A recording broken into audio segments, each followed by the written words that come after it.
Oh, man. Well, let me clear my throat real quick. What's up, guys? Welcome in, Trim. What's up, Scales? Give everyone a couple minutes to get in here. We're gonna go over some numbers. We're gonna do defense, and then we're gonna get out of here. I took today off from work, so I don't feel like spending all day in playback when I'm probably gonna do that on Sunday. We'll see. Let me go ahead and drop the YouTube link again. That's the YouTube channel. If you guys ever miss anything, I'm just going to upload everything in its entirety there. Let's go ahead and let me get this screen share going. We're going to just start with this. We're just going to go over a couple of these real quick. I really do like this guy, Computer Cowboy. He doesn't really have like a, how do I put it, like an agenda to push. He just kind of does numbers, and it's a very good asset to look at. Again, it's not the end all be all. The eyeball test is still important. It'd be kind of like using just PFF. So this one is the series conversion rates. So this is in terms of defense and offense. This red line right here. I assume everyone here has read a graph before. The red lines are like your averages. So as of right now, in terms of defense, we are slightly below, and then on offense, we are also slightly below. So I think a lot of this is going to be bogged down by a kind of sleepy, not very good week one on both sides of the football. So there's a little bit of that in play. But if you look around, there's some teams on here. The team we are playing, the Commanders. Let me find them again. They're in this mess somewhere. There they are. They are converting a lot on offense. But on defense, you see they're struggling to get off the field. So they're sustaining long scoring drives, but they're also struggling against long scoring drives. So I do think there's an opportunity for this offense. We're not on to the Panthers yet. Not yet. We got the Commanders coming up. We got the Commanders on Monday. And then we'll go ahead and we'll slide over to this one. This is early down play action usage and its effectiveness. So this red line again is about league average. This is your EPA per play. So if you're over here, he's got it kind of marked good PA results, little play action. Down here is bad play action results, little play action. Burrow, again, is just slightly in this good play action results with a little bit of play action. I think you have the opportunity to get more up in this range if you start using more play action. And then if you look, Justin Fields gets a ton of play action, and again, he converts about the same as Joe Burrow. Jordan Love obviously has a smaller sample size, so again, this is a small sample size after 2 weeks. It's not as drastic or as bad as what we saw last year, where week one really kind of shot our offense's entire hopes for, ranking highly. So then over here, we'll get to this one. This is making the smart play call on second and long. People talk about Zach Taylor and his stupid play calling and how dumb he is in his big idiot face. We're top 6 in terms of not making stupid decisions. So this is second down, 8+ yards to go. It casts a pretty wide net, but it's showing that our play calling isn't necessarily what's getting us into trouble. I think in the moment we're calling the right things. We are just we're not executing properly. So the teams that are the best at it, if you look at the Vikings, I mean, they've done some incredible things with a bad quarterback. So props to them. Your play calling has to be on point when you got Sam Darnold out there. And then the Bills are doing well too.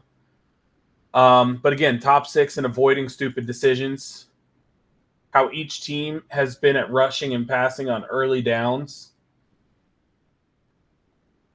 So we are more efficient passing, and we are also more efficient rushing.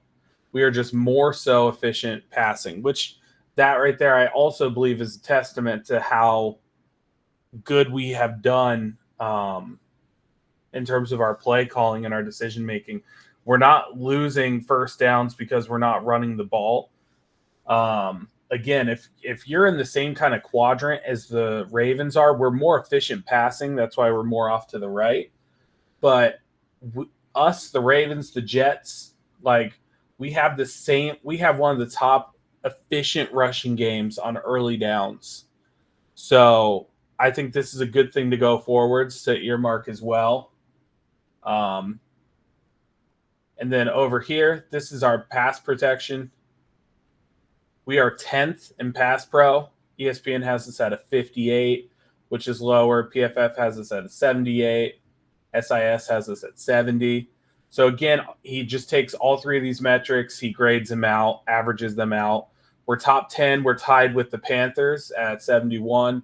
The best is the Saints. No surprise there. They've probably been the best offense in the league to start the season. But we are performing pretty well, and I do think we'll only get better when we establish more of a running game, when we get Mims back, just little things like that. This is our EPA for QBs. This is after week 1, so where we were more critical of Burrow. Burrow still performed as a top 11 quarterback in the NFL. Again, you can see it's kind of a weird week. Like, for instance, Derek Carr is up there. There's Jacoby Brissett outperforming Patrick Mahomes. And then here's Lamar down here. So in terms of dropbacks, things like that, that has nothing to do with rushing. That is just on him as a passer. This is after week 1. And again, I think this is going to drastically change as the season goes on. It actually says our defensive EPA, if we go back a couple, it says our defensive EPA got worse, our offensive EPA got better. So it's going to kind of average out. As long as we can kind of sit near this little middle of the red zone here, kind of on the Mendoza lines for both, I think we'll be straight. And then this is the last one right here. If you take a look at this, the Commanders, they are doing very, very well in true pass sets. I will say, after watching them yesterday, a lot of that is because they throw a lot of screen passes, a lot of stuff at the line of scrimmage. They don't take a lot of deep shots, and they establish the run. So as of right now, they are a top 4 offense in terms of true pass sets. So we'll see. And then you have the Panthers, and then the Eagles and the Colts. So before we actually drop into the film room and we take a look at that Commanders defense, let's go over some of the guys. You guys were in here, I think, Monday night. I was going over it Monday night or Tuesday. I forget when. But I was going over it. So some of the players, Cleveland Farrell, he's been kind of a bust in the NFL. Former first-round pick, hasn't really done much. Dorrance Armstrong, again, I'm not too worried about him in terms of edge rushing. Javonte Jean-Baptiste, I think he played at Ohio State and Notre Dame, moved around a bit. This is a rookie year for him. These are the 2 guys right here. I wish I could just select that, but I don't have my thing up yet.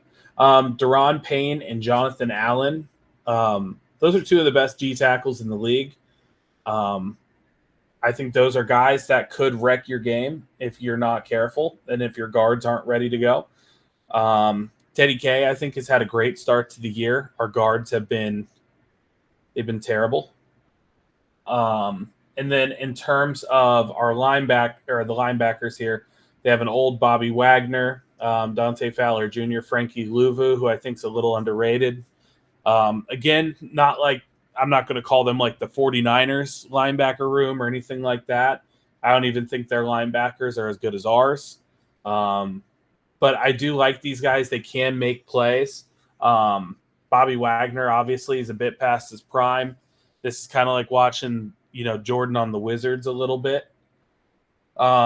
Emmanuel Forbes, they're saying questionable.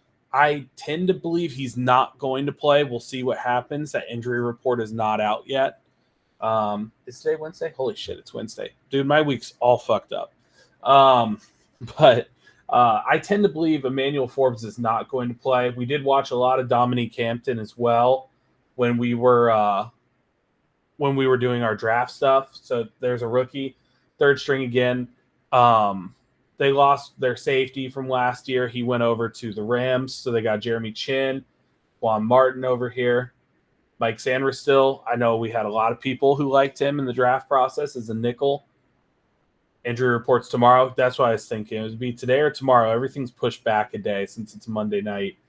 And then St. Just, I think is how you say his name. St. Just. I'm not exactly sure how you say it. I have watched him before. I think he is a very, very good corner.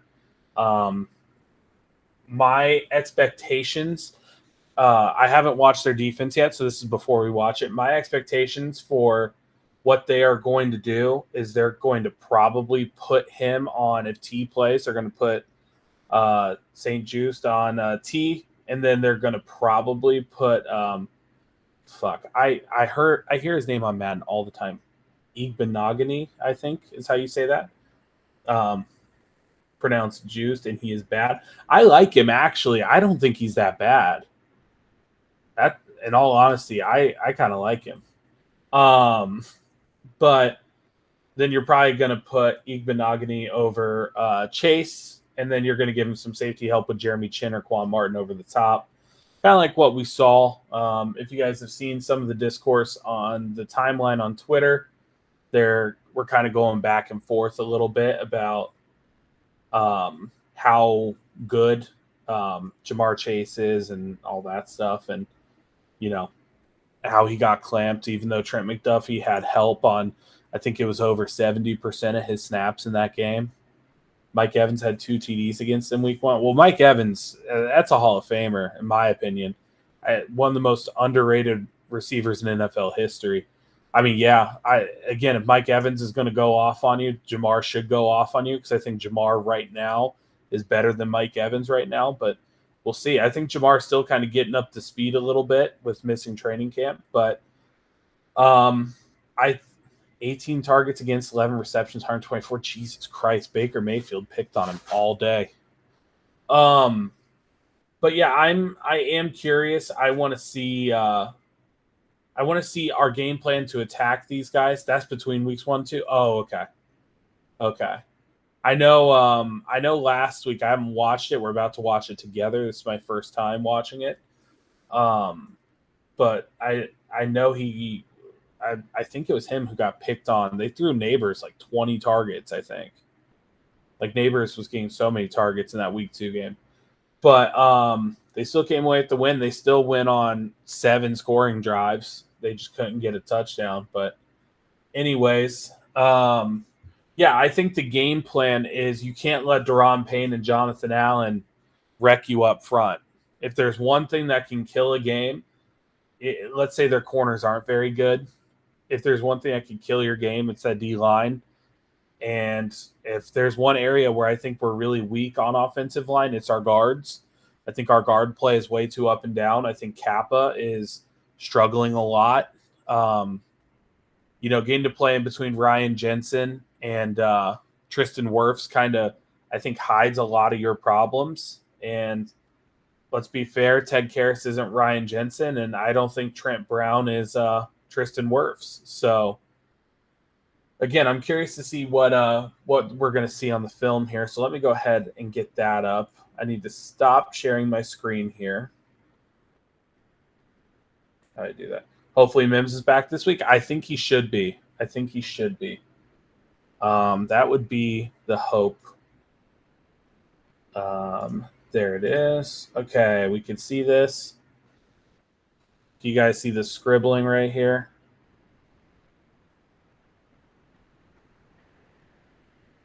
Kappa hasn't been great since that knee injury in 22. Yeah, Kappa's been struggling. He's been struggling a little bit. It's a good game to get right. So let's go ahead. We'll full screen this. So this first play, I believe, is a touchdown that gets called back for a hold or a block in the back. Let me go ahead and tweet out that we're doing this. There goes Austin Eckler. Yep.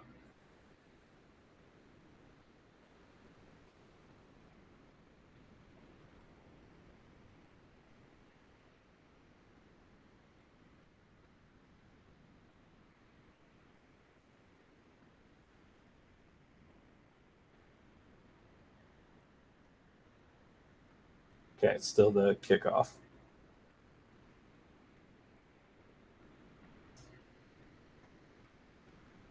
All righty. Sorry, you're going to hear my dog sneeze. He's been having some allergies today. Way to go, Austin.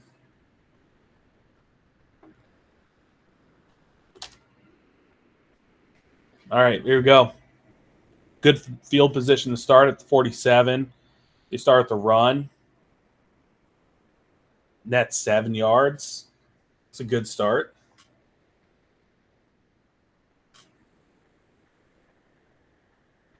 So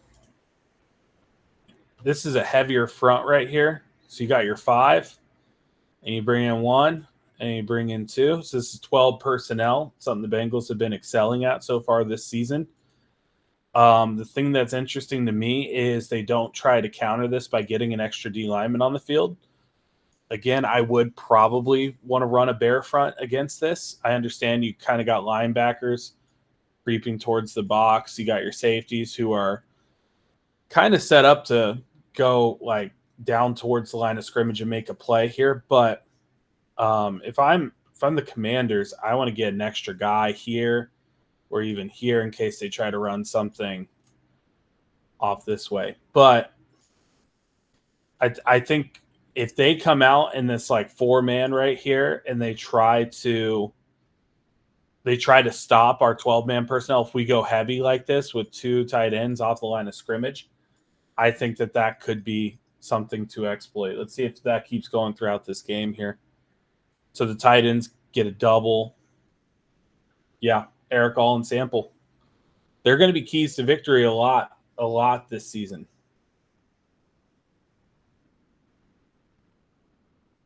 Something we never thought we were going to say. Again, look at this formation here.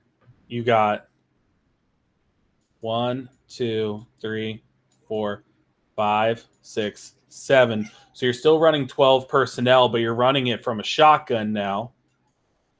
So you're giving them more of a spread look. You still have Malik Neighbors over here, who's a problem. He's always going to be a problem.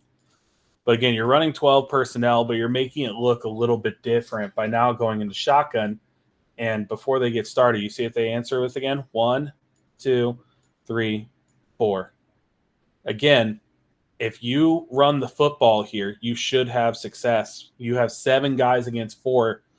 These linebackers are going to come up and try to fill a gap and make a play.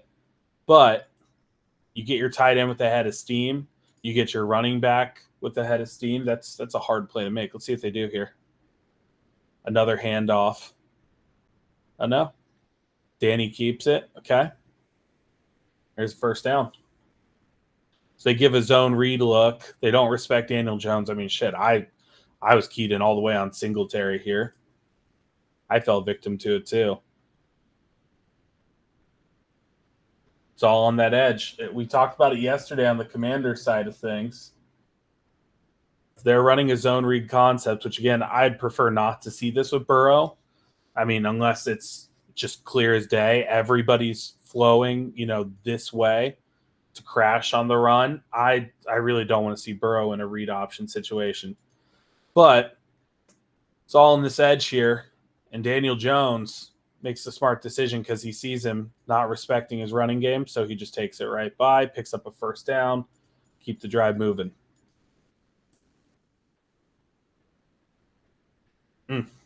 Maybe when Tom Brady said they dumbed the game down on offense for these quarterbacks, he was right. I don't know if you guys saw that, but these are like college level concepts that were being run a long time ago. Again, 1, 2, 3, 4, 5, 6, 7. They're again going with 12. They're going with heavy personnel. But now instead of having your tight end set up on the same line of scrimmage, you're now making it an even formation instead of having like a strong side. So instead of having, a double tight end right here, now the defense has to really respect the fact that this run could go here and they can't leverage anything. They can't add more numbers over this way because you could just check out of that and you could run it this way or vice versa. The hash mark does set up, a short side, long side of the field situation. But again, It looks like now they're starting to change this with 5 guys at the line of scrimmage to try to combat 7. You still got these 2 dropping back. Again, it's still not like a true bear. I mean, kind of, but they have the tackle over. It's hard to see. We'll see from the other formation. We'll see from the other angle, I should say. Is that both OTs on the left side? Because that's a funky setup. Here, let's see it real quick. Here we go.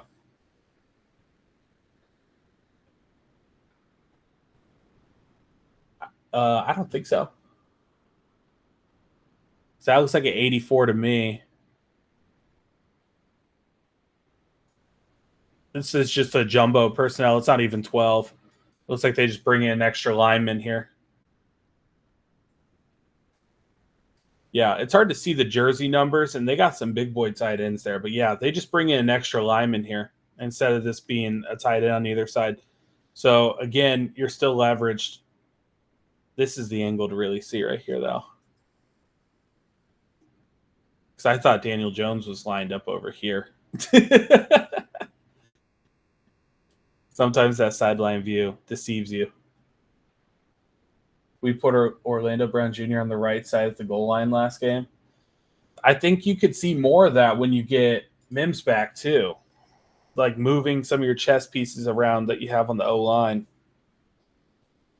Singletary just needs to cut that and go. Looks like there's a gap there. Here. Let's take a look. Looks like there's a little crease right there. Yeah. And he tries to cut back outside, and that costs him some yards.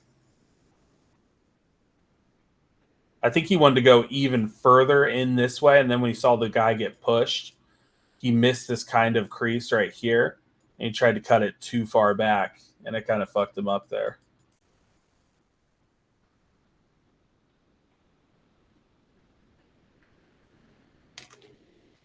So looks like 2nd and 12, and they call a screen pass.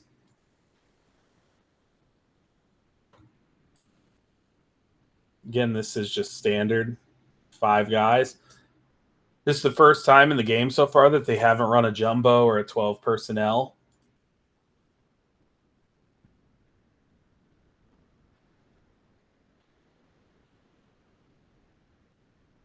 That play gets blown up by a D tackle. Good instincts there.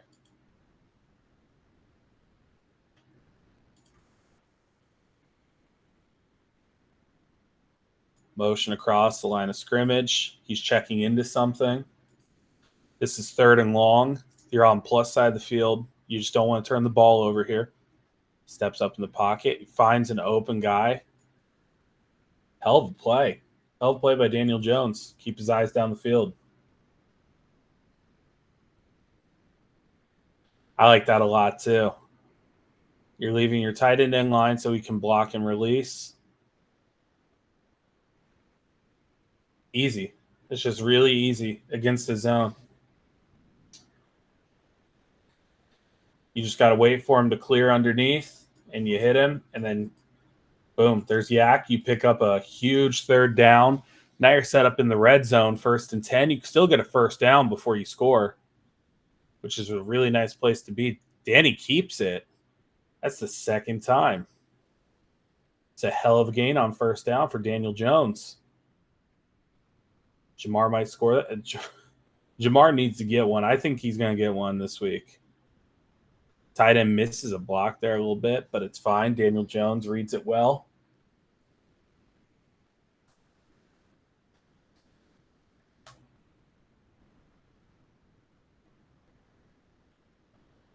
He was thinking about K. I mean, aren't we all? Have you seen K Adams? Oh, Singletary. Oh, that's the TD he got. I had him on my flex because Kenneth Walker wasn't playing. I had to flex in Devin Singletary. Okay, look at him go. Look, man, I'm married, so respectfully, I can't be chasing, but my wife knows. She knows. She sees Kay Adams in those Dick's Sporting Goods commercials, and she looks at me and she goes, don't even think about it. So too late. I'm already thinking about it.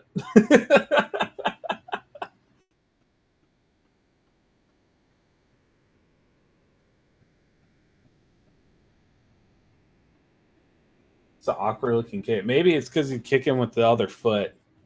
Do I just hate lefties?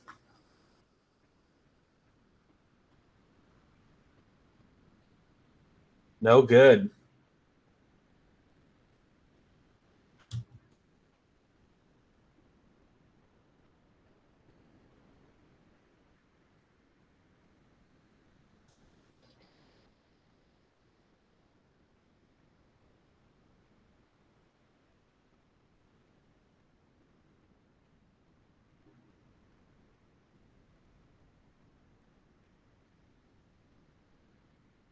They never. Oh, he got hurt. That's right. Yeah.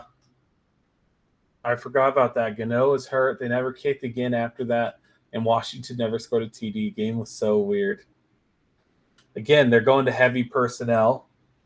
Pre-snap motion. Way to get out of that. It's a good gain on first down.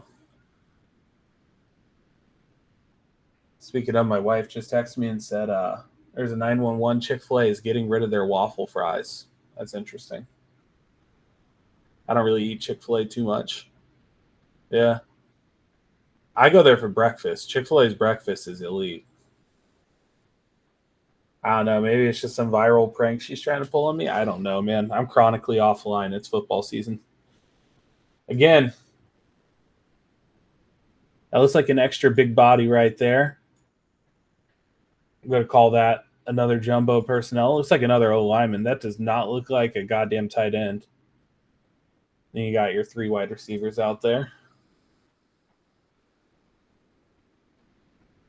There's that another tight end. Singletary getting a little loose on him. Here, let's see. It'll be, yeah, it's from the other angle. That is another offensive lineman, right? That looks like a 7. No, it's 85. Okay.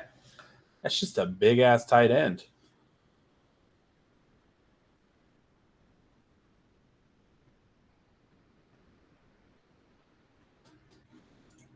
Again, where are the Giants doing?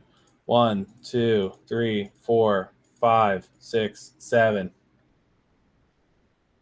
So again, they're having success. They're running bigger personnels. Even if that was a tight end on that last one, which I'm still not even sure. Can't see numbers. Danny takes a deep shot here. Oh, you got to catch that. If they give us that look with Jamar, that's a different outcome. That is a much different outcome than Daniel Jones and Malik Neighbors. Good blocking up front. I think Washington struggles with D-line depth. They have Johnny Newton too, though. Yeah, I'm not big on their edges. I'm not sold on their edge rushers. I do like that interior D-line. I do like Johnny Newton being their third guy. I'm a fan of that.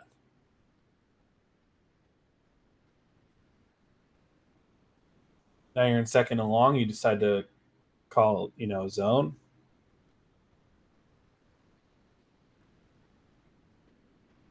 Guard got a little bit of a head start there just to not block anybody. 74. You're going to false start, at least smack somebody. I don't think they called that, but sending Malik in motion again. Step up in the pocket. Nothing's open downfield. That's good coverage downfield. I feel like that's just being out of sync with your quarterback in terms of being a receiver.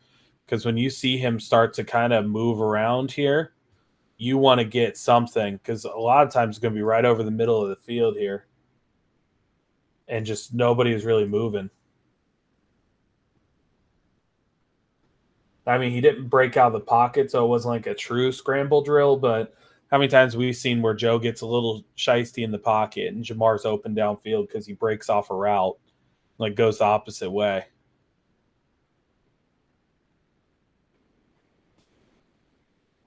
So now they punt back to the Commanders. All right. We get to watch one more view of this. What do you guys think? Do you like the command or the Giants punter here?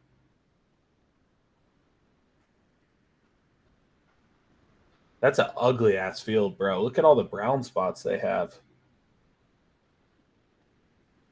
They need new turf, man. They need a new stadium. They need a new stadium real bad.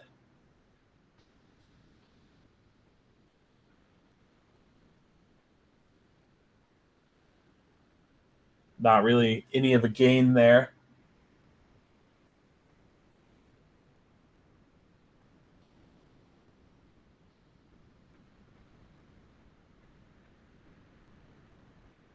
That linebacker steps up and fills really well. Was his number 54? It looked like. They need to burn that cursed land to the ground and salt the earth. I'll go Malik. Way to break that tackle.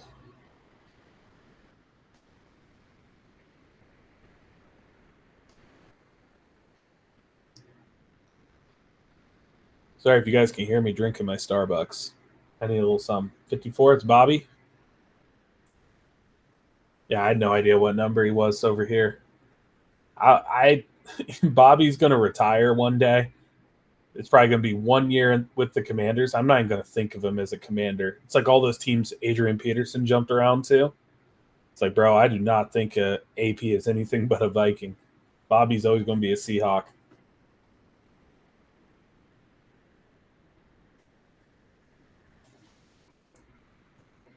Like I went to Nashville. I saw someone wearing a Tennessee Titans Adrian Peterson jersey. And I'm like, did he play in Tennessee? Like I had to think about it for a second. So it wasn't prime AP. That's for damn sure. It's a nasty ass jersey though. Like 1 week, they had it for 1 week and bro buys a jersey. I mean, shit, I probably would have done the same if we got AP for a week. That's one of my favorite players. So now they're spreading them sideline to sideline. Easy pickup. Into Commander's territory here.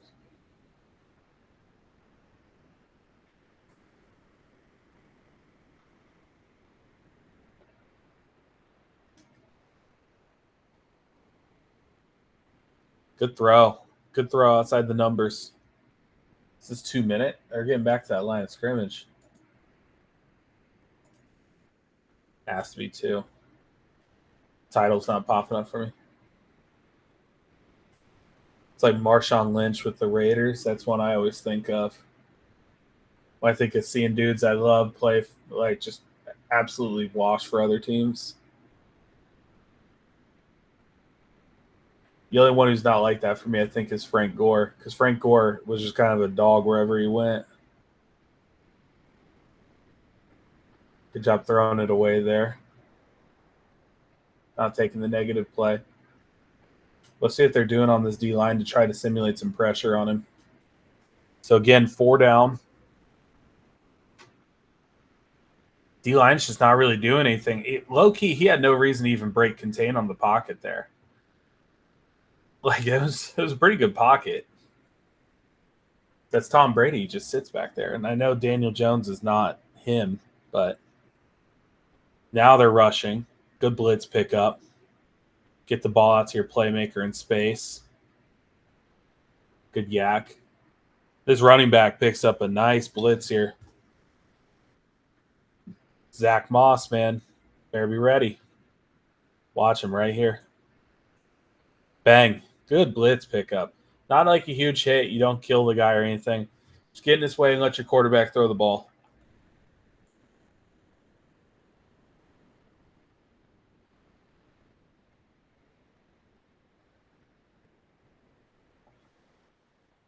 Motion. I like that play. I like that a lot. So before we go on, this is something that's a nice wrinkle. I really like this. They motion him out.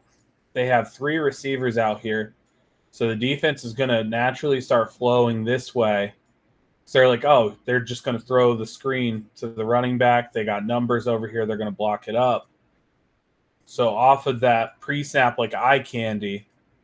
And again, you can work this in with the Bengals. I don't want them using him as or Burrow as a mobile quarterback as much as the Giants do with Daniel Jones.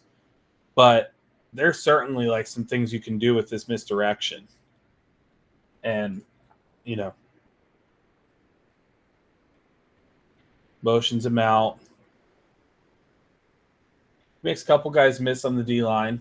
He does this thing. But there's things you can build off of with that as the game goes on, which who knows if the Giants actually did. All I know is they scored touchdowns and they lost to a team who didn't score any. I would hide Eric All on the backside for a backside screen off that look. Yeah, I mean, I've seen some funky shit. There's a college football game I was watching. Like, here, let me pause it real quick. There's a college football game. Let's just say you got 5 offensive linemen here, quarterbacks here, and then you run these guys over here. Like, they would motion a guy here, and then they would run a zone read off of this, like, however they would set it up. And they would still have, numbers right here. It was just, like, real funky. It was a weird way, and they'd put their primary receiver over here. So you would still get the RPO look off of here. You would have the screen look right here. You'd have the zone read look right here. And it's just like, it's a lot for a defense to keep up on right there. Just a really weird way to run the offense. But again, you don't have to make that a whole staple. You just run that a couple times and give them some shit to think about.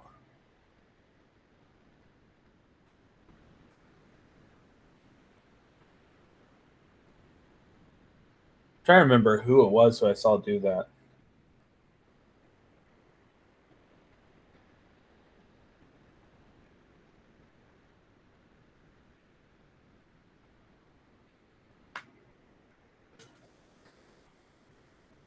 Thank God Malik put his hand up there because I think Daniel might have missed him. Watch him just throw his entire hand up like right here.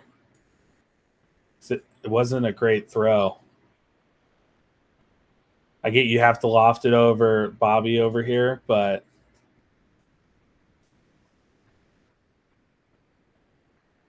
now they're going for 2 because they can't kick because their kicker's injured.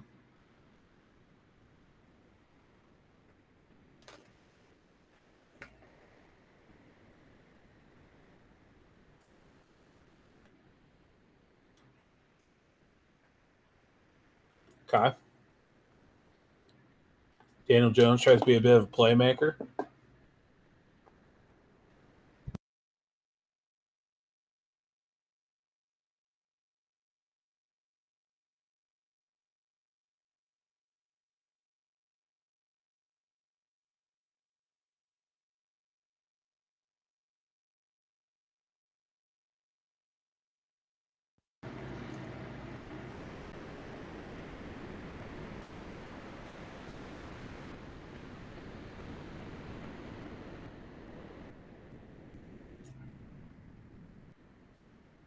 Man, they need to let me edit these kickoffs out of here. I'm tired of special team stuff.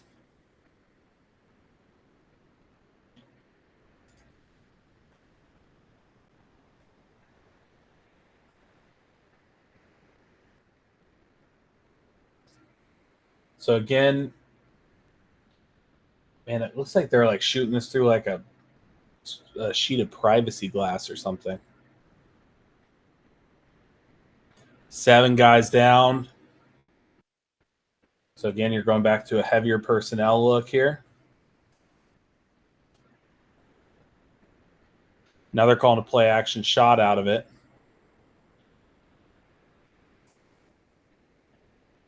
Love it. Love to see it.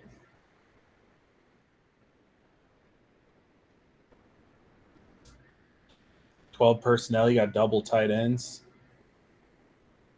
Good blitz pickup by the back, or not blitz pickup, but good pickup by the back. Just kind of gets his body in front of the D lineman there.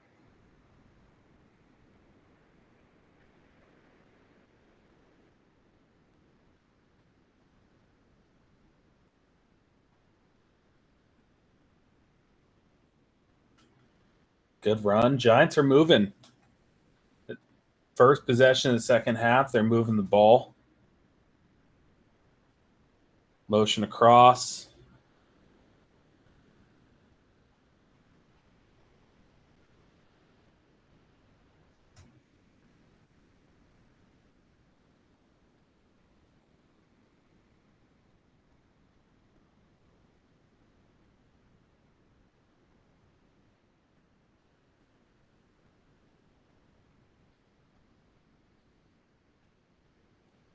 That pressure gets there. How many did they end up rushing there? Let's see that again.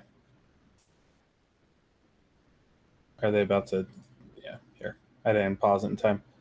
Okay, so again, you're in 11 personnel here.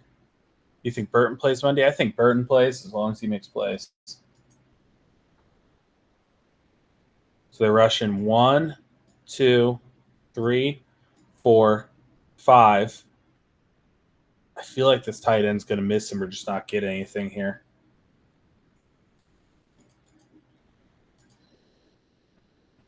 Your back tries. It's just one of those longer developing plays that gives that D-line a chance to really pin their ears back. And when they're rushing 5, I mean, they're already hard enough to block when they rush 4 with those 2 D tackles. Hell of a run, though. There goes Singletary again. Oh, was he down? No. Turnover. See it again. You have a hell of a play, and then you fumble the ball.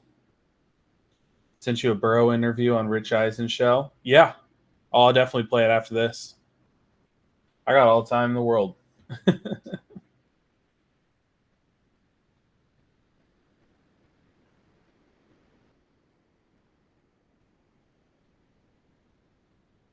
Can Jenkins, Jackson, and Murphy? Murphy cannot come back. Miles is on the IR. The earliest he can come back will be against the Ravens. McKinley and Jenkins, I don't think either went to the IR. Correct me if I'm wrong. I know Chris Jenkins didn't. I don't believe McKinley went to IR either. So they could come back whenever. Unless Rich Eisen blocked you. Rich Eisen has not blocked me, but he might. He does like Michigan. He doesn't believe they should vacate their wins, which is, it's pretty silly. Daniel Jones staring down a receiver. I like the Giants best in this game where they're really leaning on that defensive line. They're bringing in their bigger personnel. They're running the football. I'm really not a fan of when you're leaving it in Daniel Jones's hands unless it's on a zone read concept.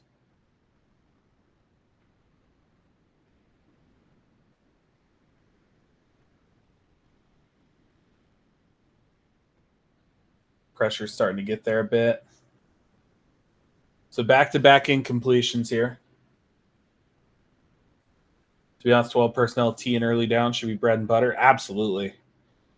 Because, again, the thing is their tight ends are not better than our tight ends. And that's the beautiful thing about having a versatile tight end room. Even if you put a Gesicki out there who's not a great blocker, he can still block some. He played Big Ten football. He played at Penn State. He's still a bigger body that they have to account for. It puts the defense in a bind because now if you're a defensive coordinator, and since it's a punt, we'll just pause it. If you're a defensive coordinator and you're putting out, first of all, Jamar Chase, who is one of the best receivers in the NFL, you have to respect him, and Spags respects him. That's why on so many different reps, you saw a guy have inside-outside leverage on him off the snap. And then you have T. Higgins, who is one of the best complementary receivers in the NFL. He could be a number one on at least a third of the league, in my opinion. So you still have to respect that.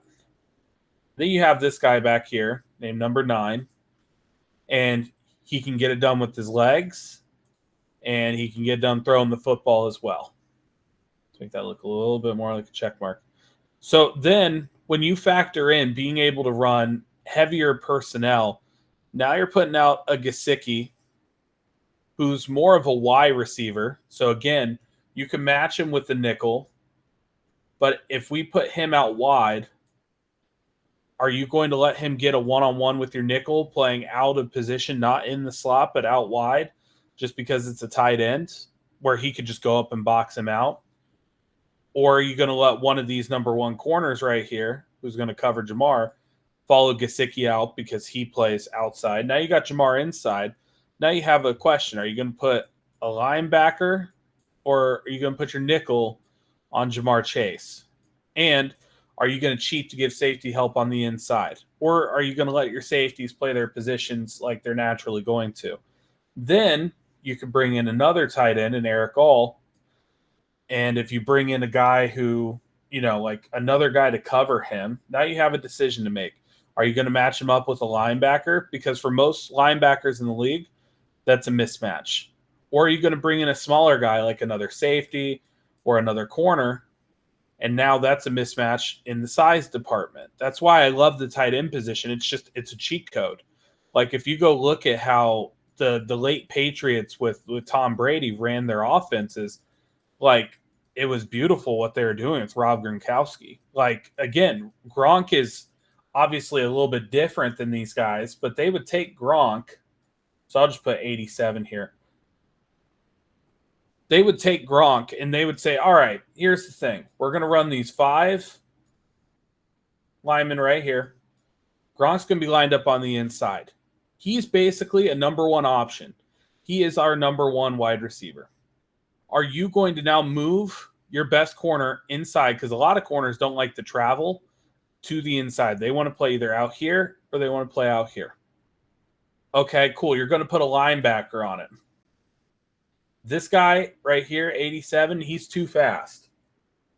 He's way too fast for a linebacker. And he's as physical as a linebacker is. So good luck. Okay, cool. We're going to bring a safety down.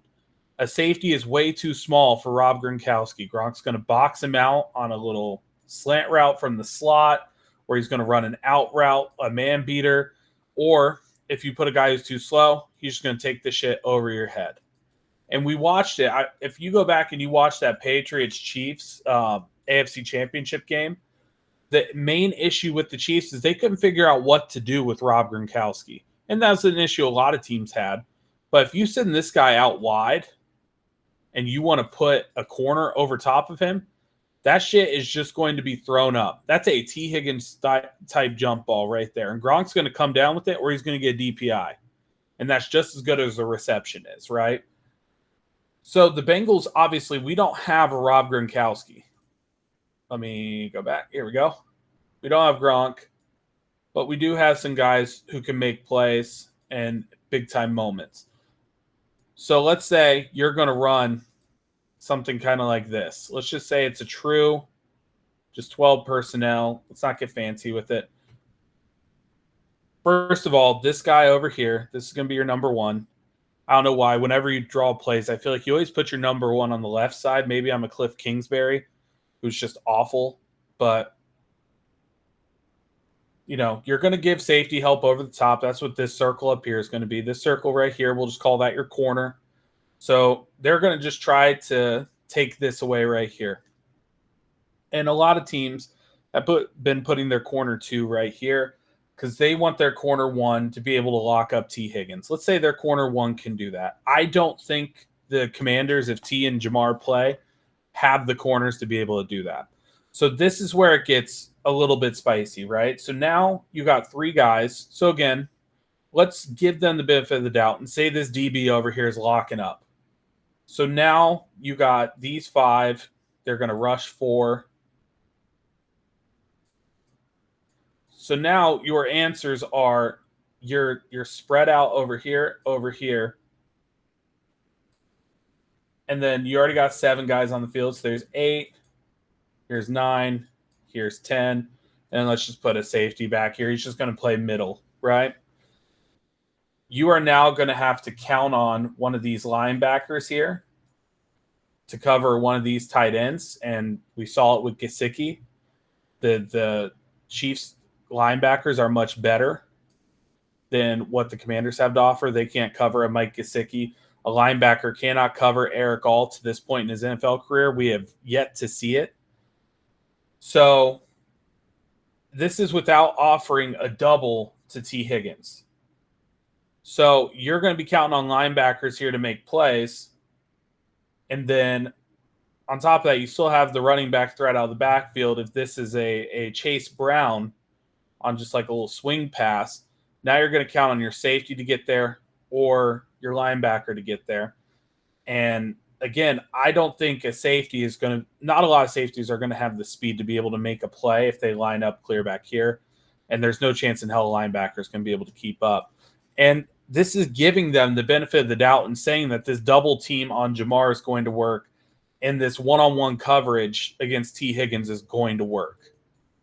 The issue is one-on-one coverage against T. Higgins really doesn't work. And we've seen it. We've seen it so many times throughout his career. And we've seen Jamar just go up over two guys on a post route and just take it. You know, you're going to have outside coverage. You're going to have someone over the top. Jamar's going to break this route right under the safety. He's going to catch this football, and he's going to cut up. And now you're in a one-on-one tackle situation. We've seen it so many times where you have a guy lined up over T. Higgins, and Joe sees it's going to be press man. T's going to beat him off that line of scrimmage and go. Or let's say you give him a little bit of a cushion. You start back here. Joe's going to just throw a jump ball and tell T to go get it. And then there's also the added factor of this is without any pre-snap motion or anything. So let's say you line up with let's say this is Mike Gesicki. You can motion Jamar into the slot. You can break Gesicki out the line of scrimmage. You can put him outside. So now you're in a bind. Are you going to make this number one corner travel with Jamar? Or are you going to put your corner over here on Gesicki and let either a nickel or a linebacker or a safety cover Jamar in the slot? And yeah, like Trim's saying, you could also move T. Higgins over here. You could have T and Jamar. You can put both your tight ends right here. There's so many different ways you can go about this. And the 12 personnel just makes that a nightmare. And, you know, obviously there's things you can build off with that. And that's not even counting just running the football. And we've seen it so often where just running the ball has been working because this DN's going to crash in. You're going to send a guy on a wham block, and then you're going to be able to run right behind that with these two being able to push a guy out, your tackle winning his one-on-one blocks, getting downfield. Maybe this tight end's going to help. You know, however you want to scheme this up, there's so many different ways you can go out of this 12 personnel. And then this is the nightmare for a defensive coordinator. You're going to just start in that 12 personnel. And now what we're going to do, we're going to put Jermaine Burton over here. We're going to put T. Higgins over here. We're going to put Jamar in the slot right here. We're going to put Mike Gesicki over here. And then we're going to run just like a running back like Chase Brown here. So now you get to match this 11 personnel. And you still have to worry about Mike Gesicki. Now you got Jamar Chase in the slot. You got T. Higgins on the outside. You got Burton on the outside who can kill a guy deep. That's kind of what the Chiefs do that I love, that their offense is so good at. It's being multiple in their approach. That's something that the Giants just can't do to the Commanders that I think we are going to be able to do. We're going to be able to go, 10, 11, 12 personnel. We're going to be able to run all these different things, especially if T. Higgins is back. Maybe not if T's still out and he's still hurt and the hamstring's still bothering him. But with the healthy T. Higgins, the Bengals have so many different ways to attack you. Like we saw Drew Sample as a receiving threat. Like that's where, and if you're giving a defense all these different looks, that's where I don't mind if a Trent Irwin's out there for a play or two, because that's just one of those sneaky guys that can fly under the radar and he can maybe catch one that goes for 20 to 30 yards. You got them all frazzled. You got your defensive coordinator on the sideline. He looks like the confused the duck from Pokemon, a Psyduck. And he's just like, what the fuck am I doing? Because you can run all these different personnel groupings and it's hard to keep track of. And bang, now there's a Trent Irwin who can get in. He's not going to be good as a reliable wide receiver 3, but if you get him on the field and they're so worried about keeping an eye on all these different things, he can slip through the cracks and make a play. That's where, and that's not even talking about Andre Yosavash, who brings a different set of skills to the table. Or a Charlie Jones, which again, I don't really want to see Charlie, but if he's slipping through the cracks, you know what I mean? Like, there's so many different ways, and I don't think the Commanders defensively have enough answers for all the different ways we can attack on offense. I think the game plan for the Commanders has to be these guys in the middle have to kill these three in our middle. And that's it. Like I think that is the path to victory. If there's one way to fuck up this Bengals offense, again, we're still going to pass at about a 60-40 clip, in my opinion.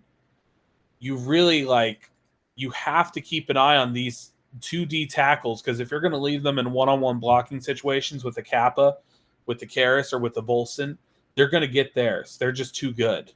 You can't give them those opportunities. So again, you really want to see a way to tire out these two. These are big boys. They're not going to be able to chase down this quarterback here. You want to know how you get them? First of all, you put Drew Sample in an H-back role. You got a shotgun back here. You let Drew Sample stuff them at the line of scrimmage. And then what you also do is you invite that pressure. You throw a screen right over their heads. Let them get out of position and get over eager to rush.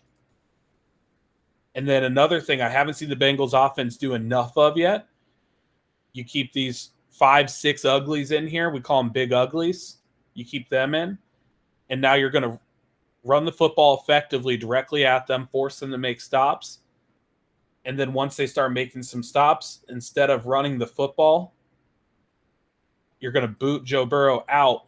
You're going to run these flood concepts over here. You're going to force these unproven corners, these linebackers right here, these safeties right here. You're going to force them to make plays on your tight ends, on your running backs potentially, on, everybody. You just got to kill them with the multiple looks. There's not a lot of teams that can answer that. And Joe Burrow is not Daniel Jones. A play action shot, and the quarterback just misses him. They did have good coverage over there, but again, give your guy an opportunity to go up and make the play.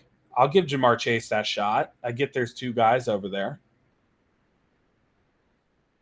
Now you're back to running the football effectively. And look at Singletary go.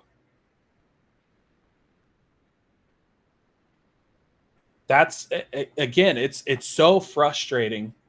If you go and you talk to defensive tackles, I didn't like talking to them a lot. The ones I played with, they're kind of dickheads, but if you go talk to these guys, the last thing they want to do is to have to second guess everything they're doing. If they want to be aggressive and they want to try pushing the pocket, artificially move the pocket. Get your quarterback out of harm's way and force these big guys to go chase him down. If you want to get these guys on their heels, first of all, establish a good running game on the interior of that offensive line. And if you really want to piss them off, invite them to rush in. These guys aren't going to be able to stop themselves. They want to get a sack. They want to make a play. They want to help the defense out. Throw that shit directly over their head, and now get your big guys going downfield and blocking these much smaller guys. Make and give them the different looks. If you're the Bengals, don't just sit here and put Zach Moss out and tell them it's a run. Zach Moss isn't a receiving threat. Put him out there for some screens. Put him out there to pass block. Put him out there for, passing reps on swing passes, whatever. But give them Chase Brown too. Give them that change of pace. Don't be afraid to run in between, like in your A gaps. Don't be afraid to run more wide zones with Chase Brown. Like, give them every different weapon you have and make them think about everything. Because once they're thinking, now they're not just reacting and playing, right? You're getting them on their heels. Look at this. You get 74 down the field. Your running back's able to kind of pick up. Like, you can see the plays designed to go this way. He's able to make a cutback. He finds the real hole over here. And he gets a good gain. And those big runs like that, those are tiring. Those are exhausting to a D line. So again, running the football effectively. You're getting some good yards on first down here. You follow up a good carry with another good carry.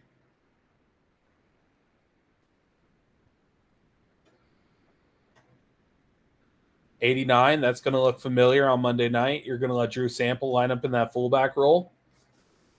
I'd love to see some I form out of this offense.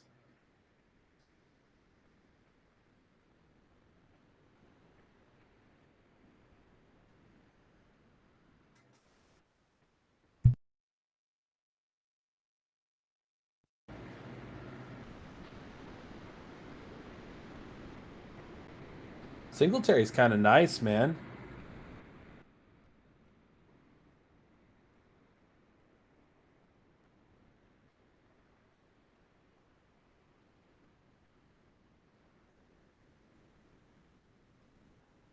It's a good stop by the D line, though.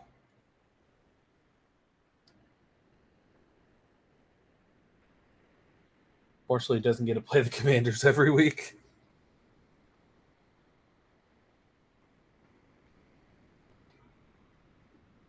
It's like that Moneyball scene where it's like, this is Devin Singletary. His only weakness is his quarterback's Daniel Jones. Now they're bringing 0. Or no, that's a 1. How many did they end up bringing there? 1, 2, 3, 4, 5, 6. They brought 6. And there's a false start. Saw a lot of false starts out of that Commanders offense. Screwed them out of a couple touchdowns, I feel like. If we get this look with Burrow, I feel like we're going to kill him with something. You do not want to blitz Joe Burrow. You don't want to do it. They get a little antsy there to pick up the blitz.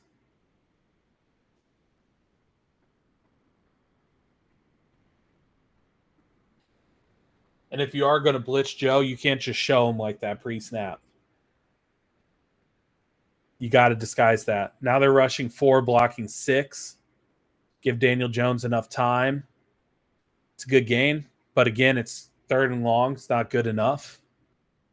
You got to go for it here with your kicker being injured, right?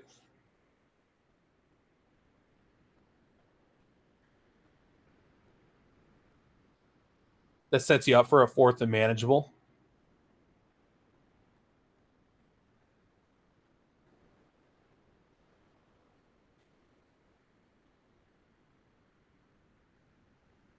Yep. So what is this? 4th and about 4? 4th and 3? That's first. That is a hell of a play by your receiver there. You like him run. I'd like to see him run that a bit deeper. I understand where the coverage was, but run that a bit deeper so you don't have to fight as hard. Times the Bengals practice today. I actually do not know that. I'll probably get the Twitter notification when we have a press conference, though. If I think some people are talking today.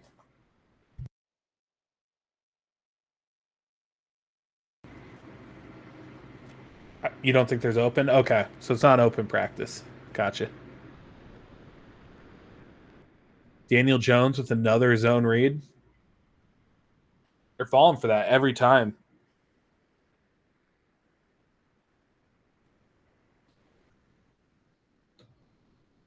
Again, I don't expect to see zone reads out of us as an offense. That's just not a thing.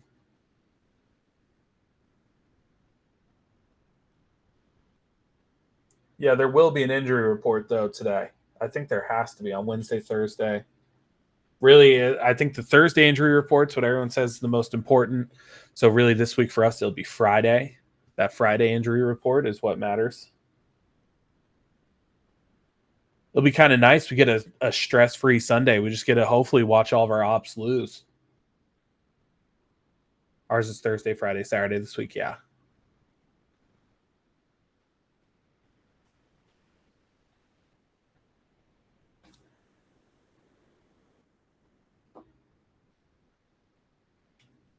Back to the heavy personnel here.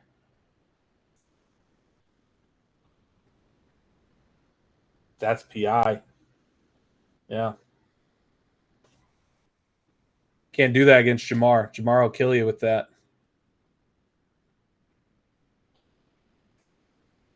I like that they are. Let's go back to this real quick. We saw earlier in the game the Giants line up in this heavy personnel here. You got 1, 2, 3, 4, 5, 6, 7 again. You're running 12 personnel. You got your 2 tight ends over here. You got these guys running a heavier personnel.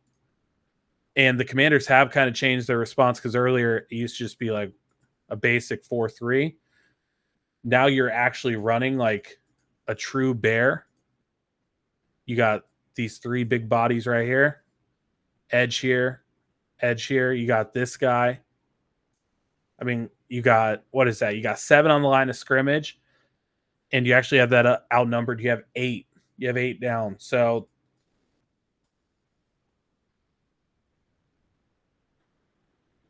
they see this. Spear drop back, kind of spying right there at the linebackers. But again, you leave one-on-one coverage with Malik Neighbors when you give that look. So if the Bengals are, if we're going to run that 12 personnel, you know, you're going to have these guys right here. Let's run it like that. I'm not really worried about how to make it set up. If you're going to run it kind of like this, and they're going to respond with 3 guys here, an edge here, edge here. They had 2 linebackers. They had a safety creeping up over here. I think they had a guy here, something like that. And you're going to leave a one-on-one. We're going to have T. Higgins, hopefully. And if not, you're going to have a Jermaine Burton and a Jamar Chase. With you having to respect the threat of the run, with you running heavier personnel, Joe's going to see this at the line. He's going to see right here, you got a one-on-one with Jamar Chase. I don't give a fuck what corner it is. It could be prime Darrelle Revis. Joe's going to check out of that and get the ball over here. He's going to let his guy make a play on it. And it would have been nice to see maybe some more of those looks last Sunday. But again, the Chiefs respect Jamar too much. They're not going to give him one-on-one.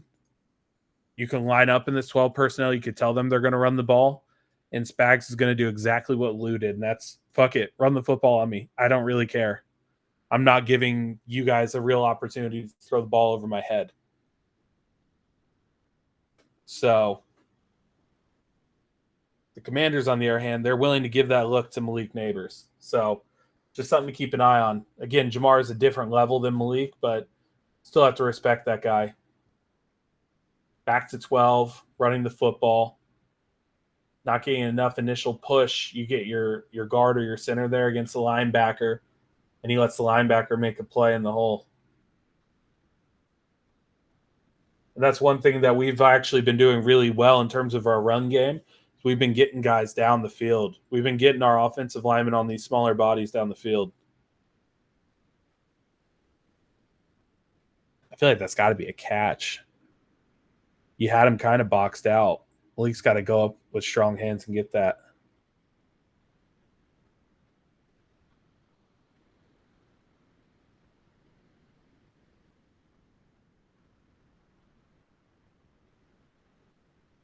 Again, give Jamar Chase that opportunity. Make them load the box, stop the run. Please blitz Joe Burrow. Please blitz Joe Burrow like that.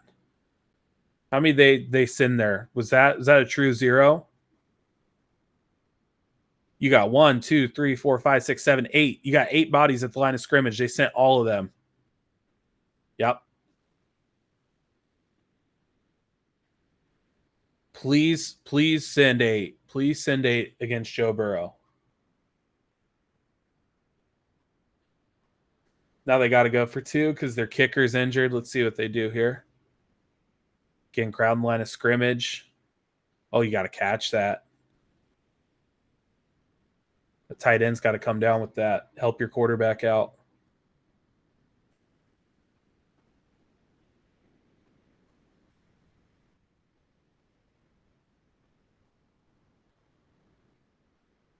And again, the Giants, they do not have the same pieces, the same chess pieces that we have on offense. So the Commanders are kind of holding here or there. I don't think they do that against us. In all honesty, I'll give them credit in certain areas. I really do not think that they can fuck with what we're going to bring out there on Monday. We have too many different guys who could do too many different things for them to really have answers. So it's a bad kick. They didn't get it deep enough, right? Those new kickoff rules are kind of whack. Running the football effectively on first down. Good pickup of 5 or 6 right there.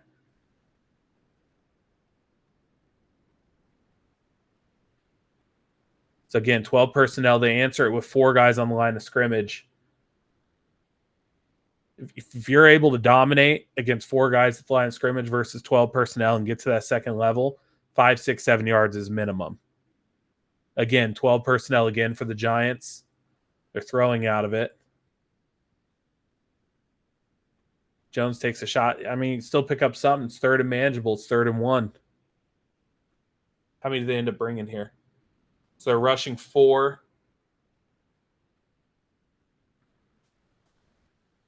You got 2 tight ends picking up that edge over there.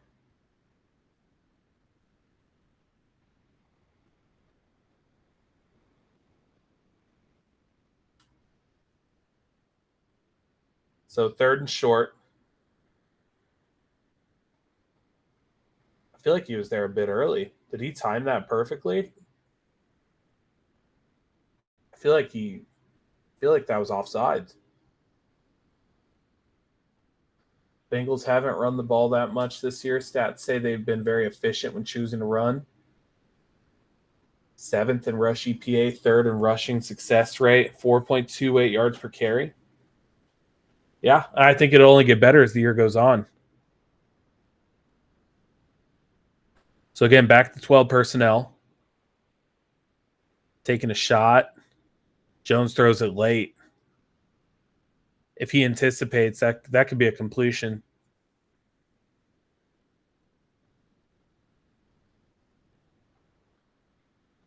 Total value numbers and components for AQE. Damn. Look at Shiesty. Look at my fantasy QB. Look at Kyler up there. Look at Joe. That's a hell of a bounce back after a bad week 1. So they're going to 11. And I'll say this as well. I don't know the Giants' depth chart in terms of who their 3rd tight end is. I'd honestly still put out 13 personnel.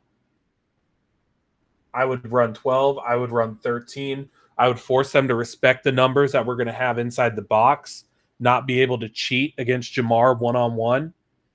Like, it won't be flashy, but you need to impose your will if you're the Bengals offense this week. So if Mims is back, you got your tight ends. Run 12, run 13. Ooh, look at that clear for Neighbors. It's a big pickup. But force them to respect that.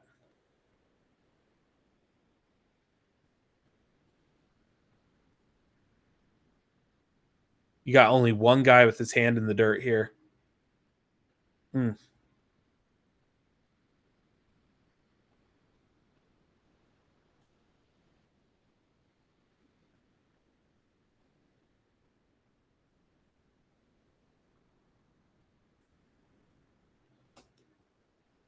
So again, look where we're back to. We're back to 12 personnel. I don't know what the flag's on here. We saw that holding call yesterday.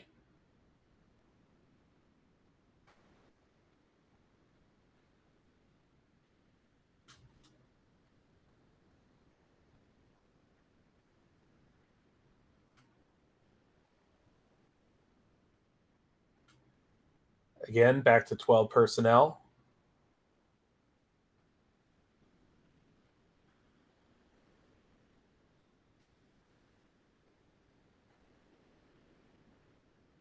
Singletary's just not really able to get anything there.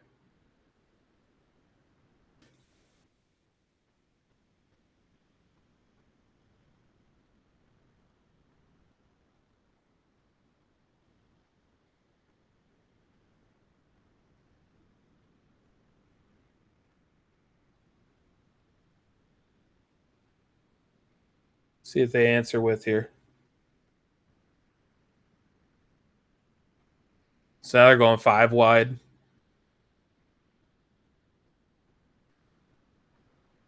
It's another good way to neutralize that interior pressure and the pass rush that they could potentially offer you is just get the ball out of your hands quick, and that's something that Burrow does, at the best level in the NFL right now. He sees Malik's got that cushion, he gets the ball out quick, he takes what the defense gives him. Hopefully you're not backed up in as negative of a situation as they are right now, but on first down, I would take that gain if they want to give you that look.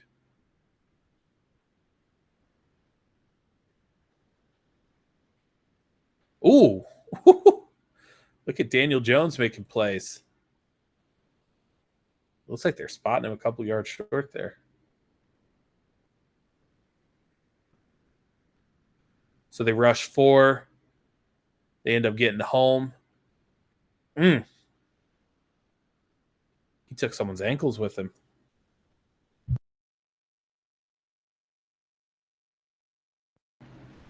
So what is this? This is fourth down right here, I feel like. Rush 4. Oh, Malik's got to catch that. That's the drop everyone's been talking about.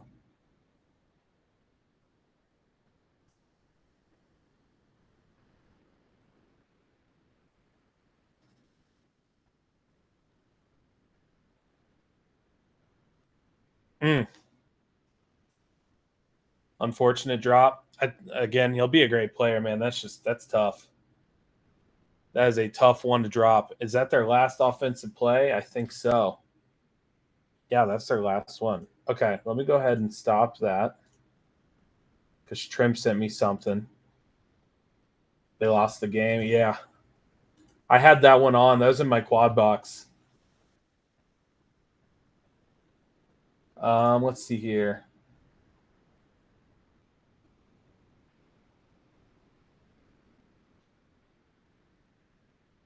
Here we go.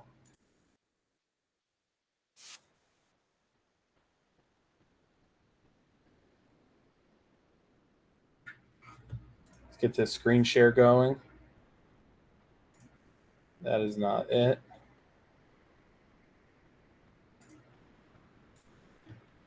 First 2 games of your season, Joe. So let's just jump right into it right now. How do you assess the first 2 games of your season, Joe? One bad, one pretty good, but not good enough. So we're getting better every day. Working to improve. There's always room to improve after losses like that and wins. So we're in a good spot. We're happy with how practice is going. We're getting better. So we're excited for the opportunity on Monday. And in terms of the self-scout, how are you self-scouting yourself through the first 2 games of the season? One bad, one pretty good, but not good enough. Just about the same as our team. I'm holding myself to a high standard, and I would say I've hit it at times, and I haven't hit it at times. So we're trying to improve every day, be more consistent, and hopefully we'll get to where we want to by the end of the year. And then, of course, the question I'm sure you've heard from multiple people. I usually don't like asking those because I find myself unique, Joe. I'll be straight up. The slow start. Can you put your finger on it? Why it keeps happening? I think there's different factors every year. 0-2 for the 3rd straight year. We're not panicking by any means. There's a lot of football to be played, but lots of room to improve at the same time. Just like any game every year. So we're just looking to improve every day, go out on Monday and have our best game yet, hopefully get a win and then move on. But you feel good, right? All accounts are that you came into this season healthier and off of a more normal, for the lack of a better phrase, off-season, training camp season, OTA season than maybe you've ever had as a professional. Yeah, I feel great. I feel good about where we're at too. We played well on Sunday, just not well enough to win the game. We didn't make the plays down the stretch to close it out. So we will on Monday. We're excited about the opportunity. I'm feeling good, feeling better every week. So we're going to continue to get better. So for you, how are you better than even last year, even before you got hurt? How are you a different quarterback right now, Joe? Well, I think before I got hurt last year, I was playing my best ball. And so we're getting back. It's always there's always an adjustment period when you're coming back from a season-ending injury. You haven't played football in a while. You get the reps in training camp, but live bullets is a little different. So I'm really happy with how I improved from week 1 to week 2. I'm looking to do that again, week 2 to week 3. I'm confident in our scheme, confident in the game plan. So I'm just looking to improve every day. And if I do that, I'm gonna continue to get better. Now I know you're known for your cool, Joe Burr, Joe Cool, and what have you. But do you beat yourself up mentally? Yeah, of course. I'm always looking for where I can get an edge, where I can improve myself.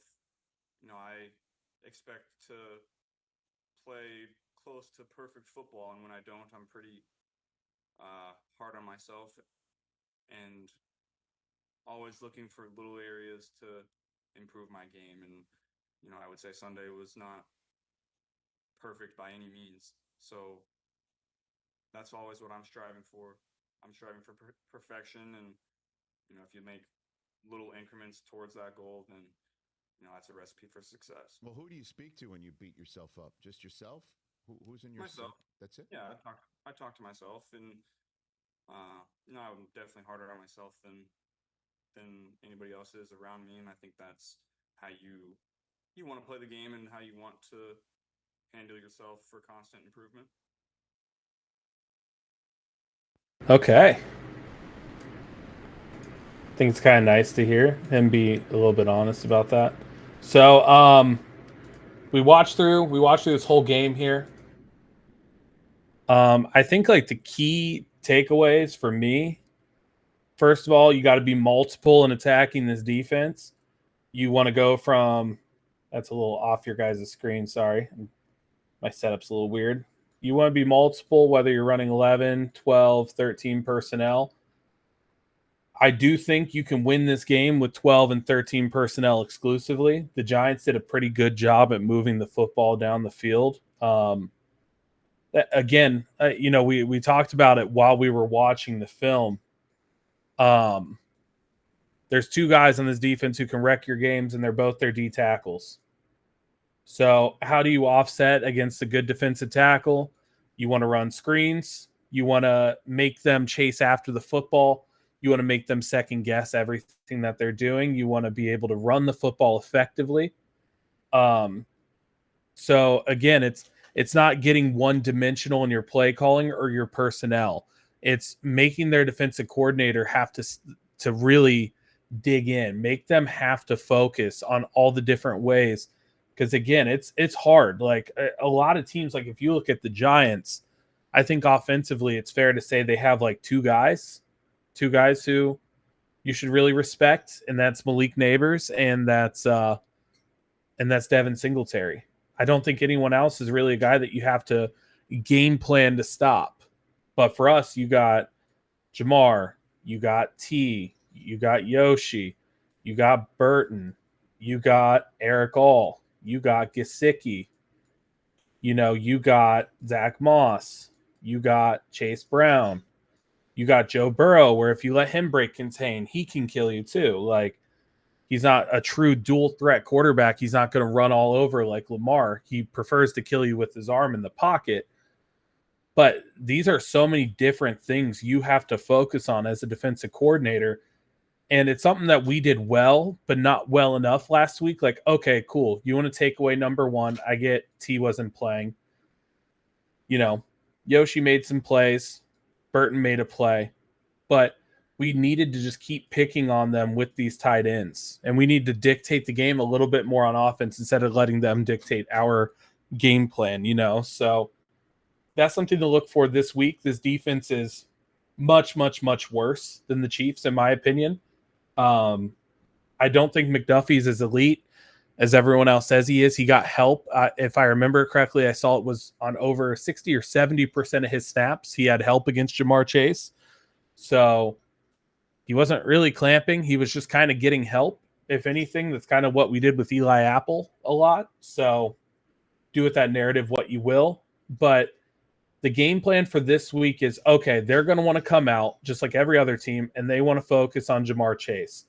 We will not let Jamar Chase beat us. Okay, cool. Make Eric All and Mike Gesicki beat them then. I don't care if you run the same fucking play. You run it 20 times in a row because they don't want to stop it.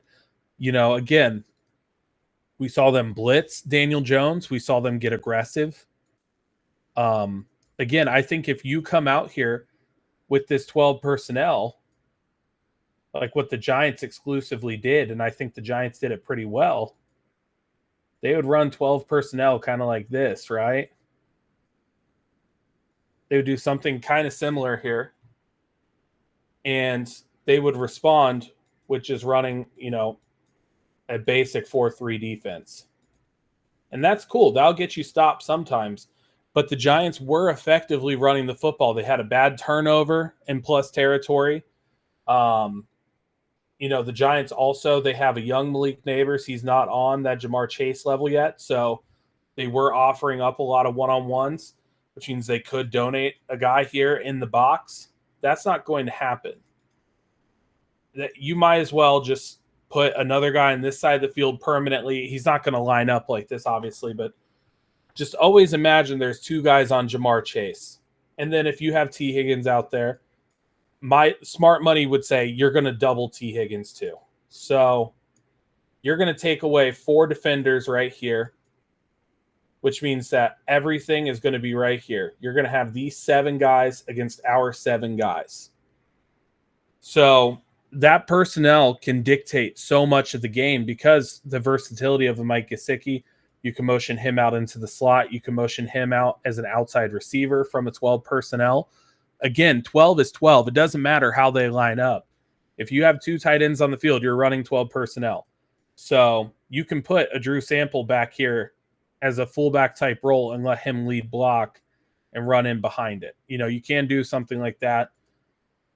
You cannot let them dictate what you do.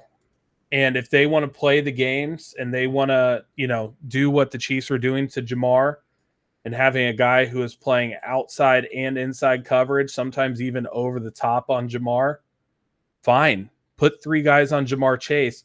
Go kill him with T. Higgins. Go kill him with Jermaine Burton. Go kill him with Andre Yosevich.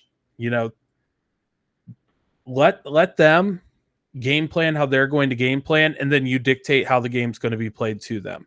If you want to put light boxes against me and you want to give me the opportunity to run the football at you with heavy personnel because you still want to get a guy out here and out here to cover, we have a 7-on-5 right here. And if you have a 7-on-5, there's absolutely no excuse that you can't rip off 5, 6, 7, 8-yard carries. And we've done that so effectively out of this 12 personnel. And again, you can still alter this however you want. Now let's just say we don't want to run 12 personnel. Let's say we want to run 11 personnel. So now you got Gesicki out here. You got Jamar in there. You got Burton on the outside. You got T. Higgins over here. And now you got a running back. So now you have to worry about this. Okay, let's go back. Now let's run a 12 personnel out of a 5 wide. Now you got Gesicki. Now you got all Burton, Higgins, Chase.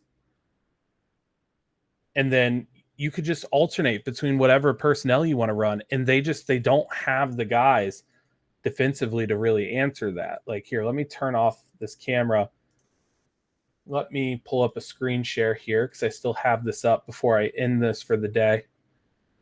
Defensively, they don't have the guys who can match with what we're offering offensively.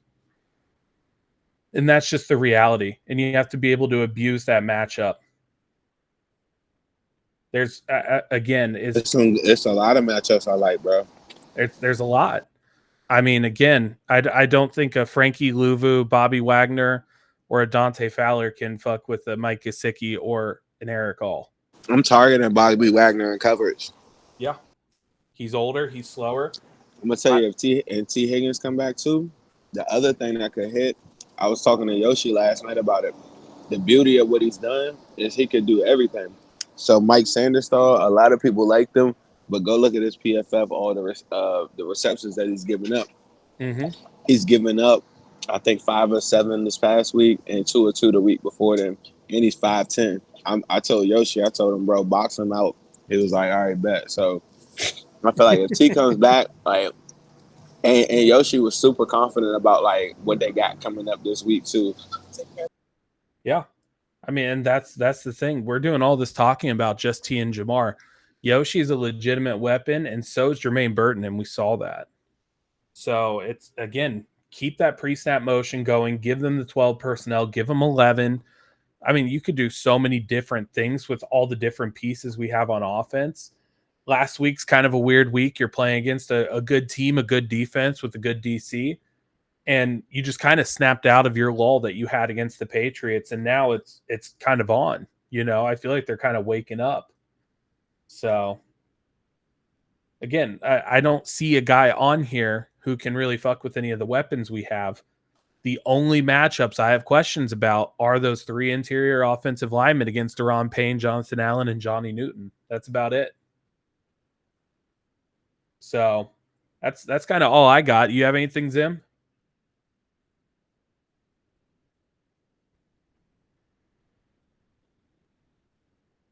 Zim might be busy. I think Zim has his AFC North show tonight. That's on YouTube. He'll be doing that with the Bobby Baltimore guy, that one Australian Steelers fan, the Browns fan who freaks out and starts punching stuff every single fucking play and wants to get on his knees for the Ravens, all that stuff. But let me go ahead. For anyone who kind of joined late and missed everything, sorry. Kind of started this at a weird time today, but I'll go ahead and drop this as soon as we're done here. As soon as I wrap this up, I'm going to download it just straight from playback. It's not going to be edited or anything. I don't really have time to mess around with all that. And then we're just going to upload it in full. Feel free to go check it out. Feel free to subscribe. I think it's free on YouTube. It should be. I'm not making any money off this. I'm just doing it because I love football. But anyways, Zim, thanks for hopping up here. Guys, thanks for watching. I don't know what the plan is yet for tomorrow. No, we have a Thursday night game, so we will be watching that in here. But other than that, I will talk to you guys later. Hoo day.